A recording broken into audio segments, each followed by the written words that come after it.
Hello, welcome to Flutterbug Auto. We've got a big video this time. It's time to talk about Mario Kart World. First thing to get out of the way, of course, is the price of the game. This is a big sticking point for a lot of people, understandably, and how you feel about the price is going to color how you feel about the game as a whole. So in this video, I don't want to keep harping on that. I'm not going to constantly weigh the game and its features against the perceived monetary value. I am just going to talk about the game itself and my opinions on and experiences with it. And to get my opinion on the subject out of the way, well, let's just say if the console bundle hadn't been an option, as much as I love Mario Kart, and as much as this game looked like something I wanted to play, I most likely would have been skipping it anyway. But anyway, let's talk Mario Kart. I've got a lot of stuff I want to say about this one. So, back in the first three Mario Karts, Super, 64, and Super Circuit, things used to be very bouncy. This was a series focused on being a Mario racing game, so it included a lot of jumping and bouncing around, with shortcuts incorporating it, and things like that.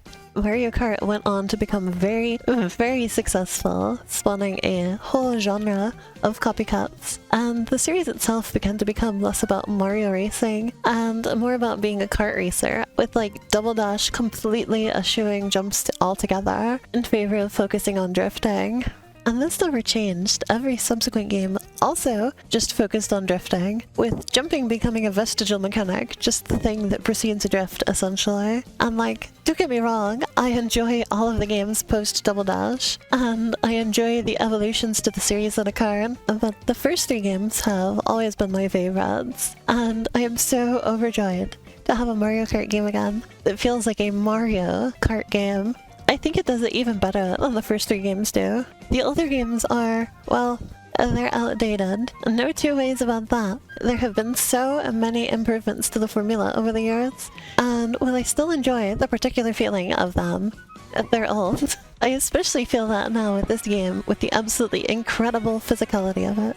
Beyond even just the new and improved emphasis on jumping, which I'll get to in a bit, this game feels so tactile and physical in a way that honestly I've never felt in any other racing game before.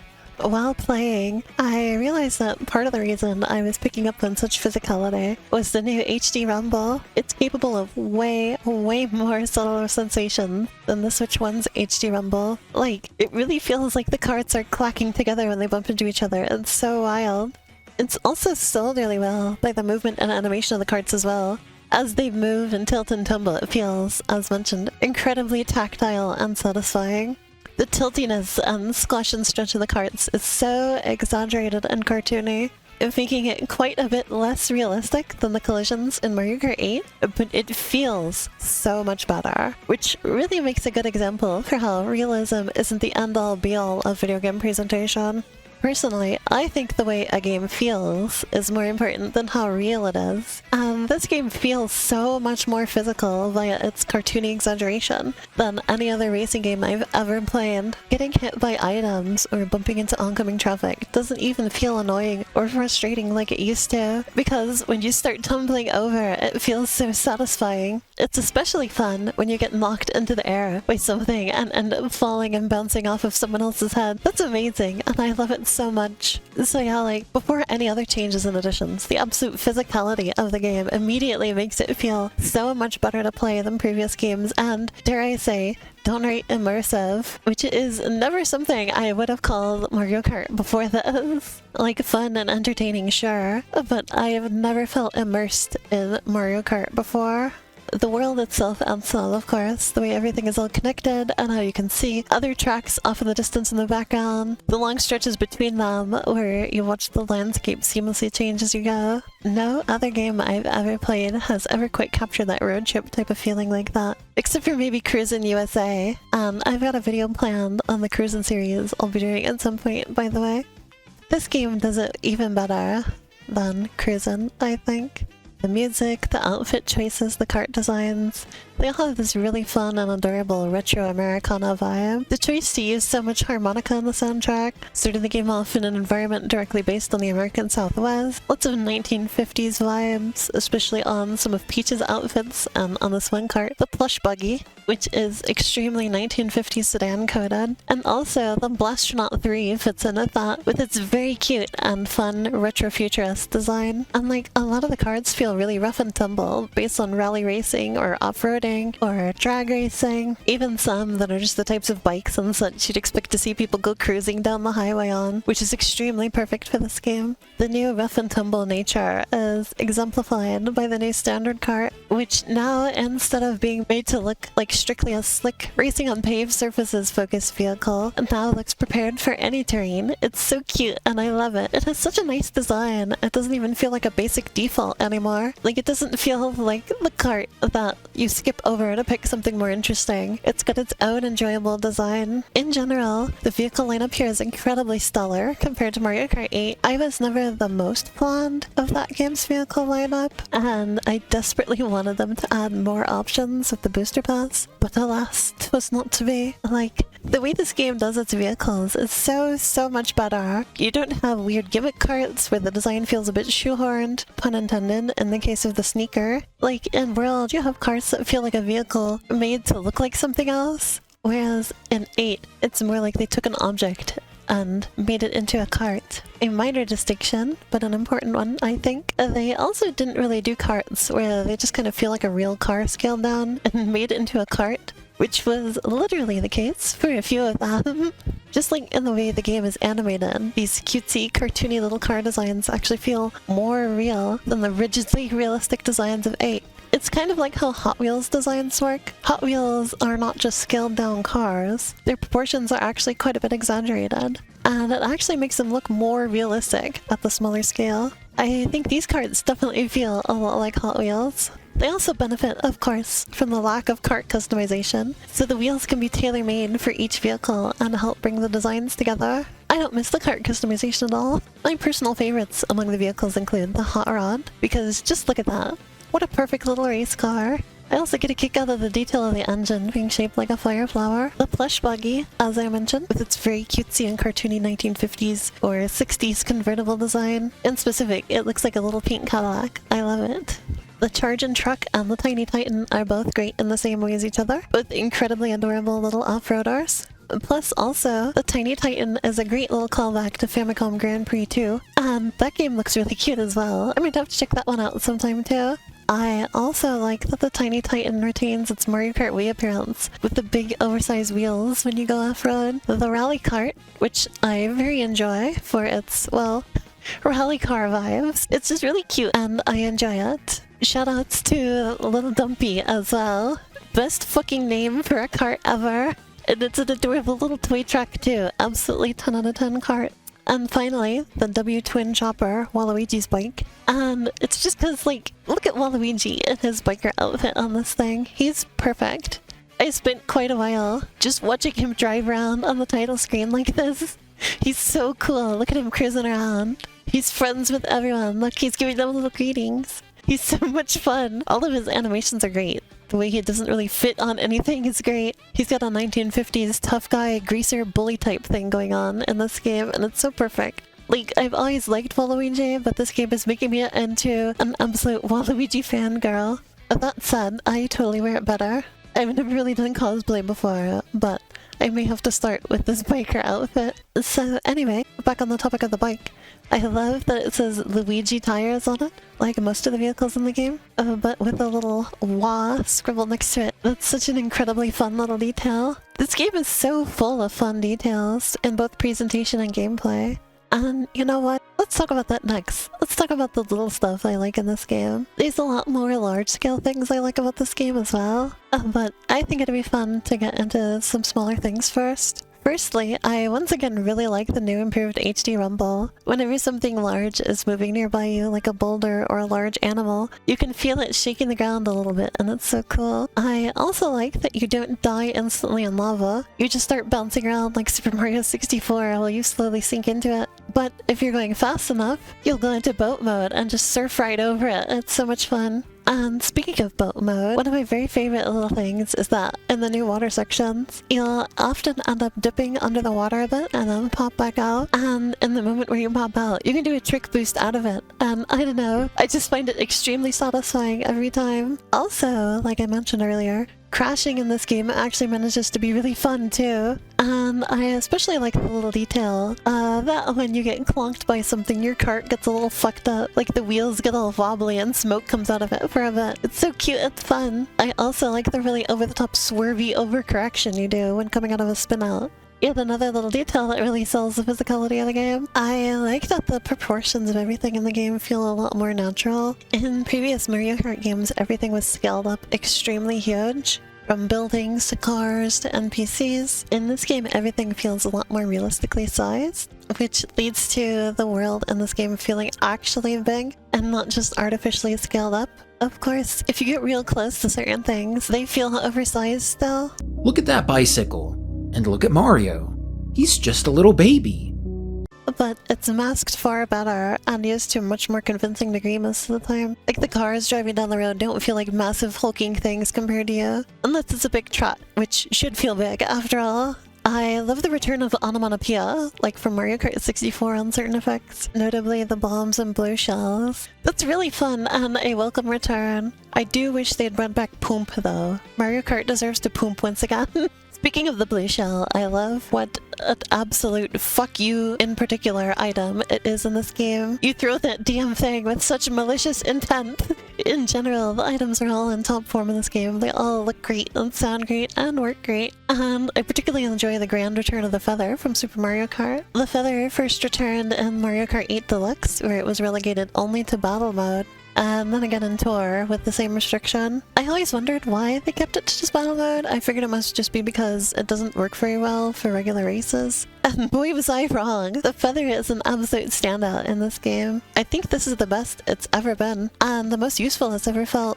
As I talked about towards the beginning of this video, this game is all about jumping and bouncing and etc. And the feather is a big part of it. You can always charge up jumps to get onto rails or walls or over obstacles, which is great fun in and of itself, but the feather allows you to skip the charging phase, as well as the penalty to your speed that comes while you're charging up a jump. And you jump higher, which lets you get over items or jump up to places you normally couldn't easily reach. It's so much fun. You can even jump on and bounce off other racers, which happens all the time, even outside of using the feather. And it's such a nice added feature, and I can't believe we haven't had this in Mario Kart before. It feels so fun and so natural, and again, like, it's Mario Kart. We should be jumping around and bouncing on each other's heads. It's only right.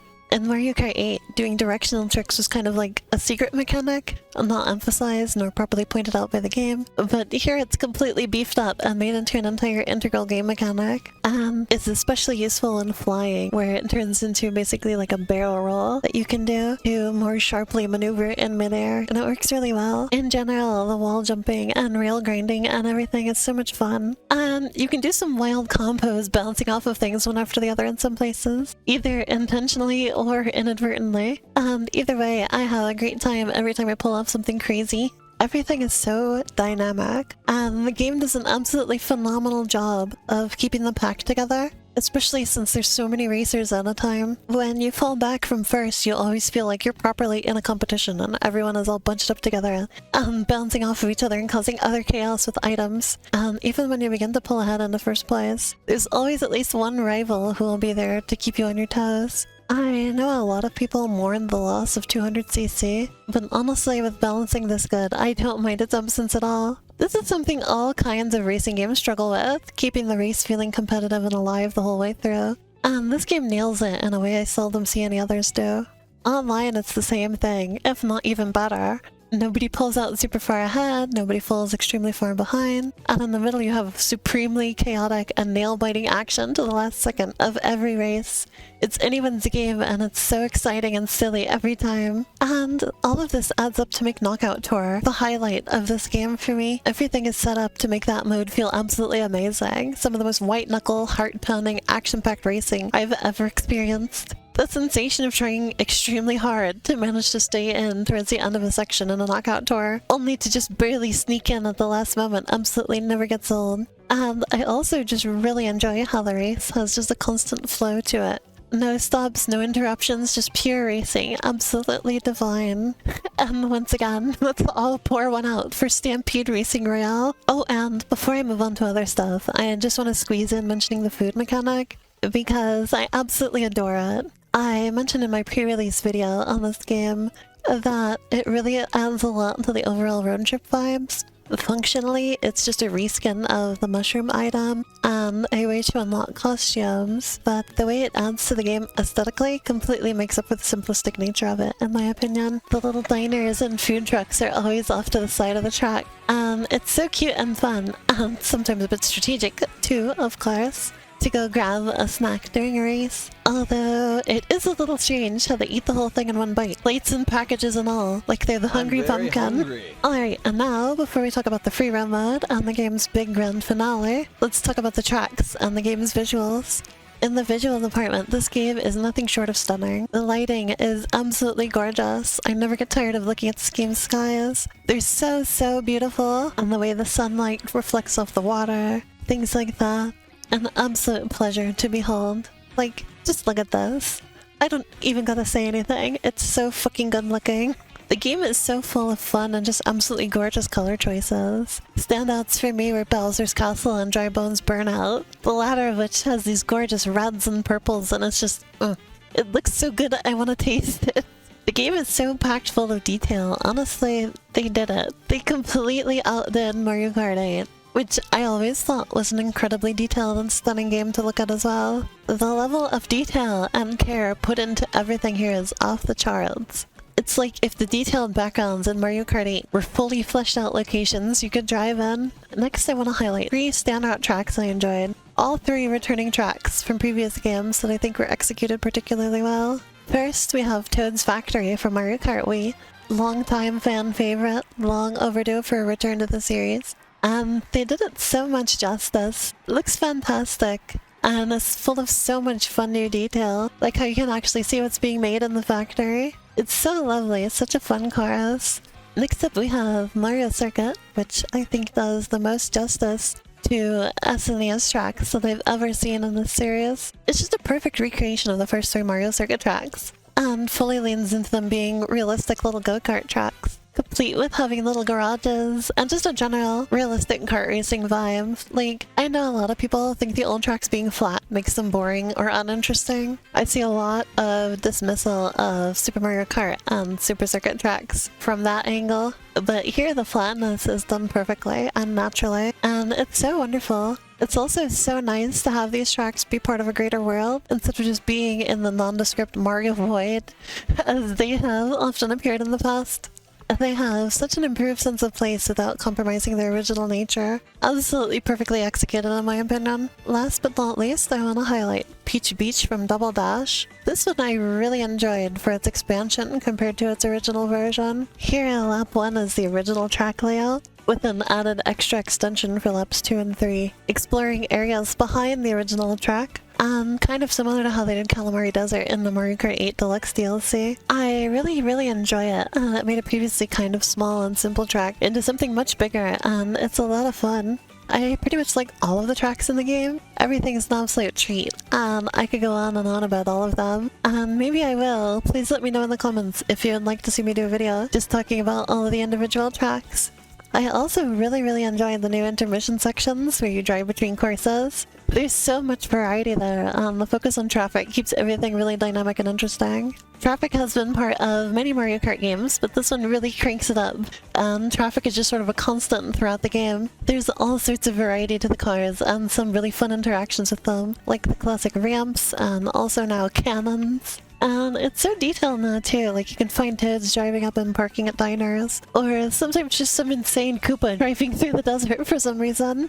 I know some people aren't that sold in the intermissions, but for me, as someone who's a fan of racing games in specific and not just Nintendo games or Mario Kart, this is absolutely nothing new or special to me. Racing games have been doing this format for ages. Classic arcade games like Outrun and Cruisin' did tracks like this. It's a tried and true format of the genre, and personally I'm really happy to see it in Mario Kart. I think it works out really well, and with that brings us to the free roam mode. I've only really played one other open world racer, Need for Speed Heat, which I did a video on recently, so that'll be my point of reference for comparison. I know it's maybe not exactly the best open world racer ever, does have a bit of a mixed reception after all, but really, with that in mind, it'll be a good baseline for comparison because ideally, this one will be better. One of the biggest differences is that you don't drive in the open world from race to race. With the exception of some of the missions you find being little races, this game's side activities and the open world in general are much better than Need for Speed Heats. Like, that game's mostly consisted of collectibles, and while those are in this game as well,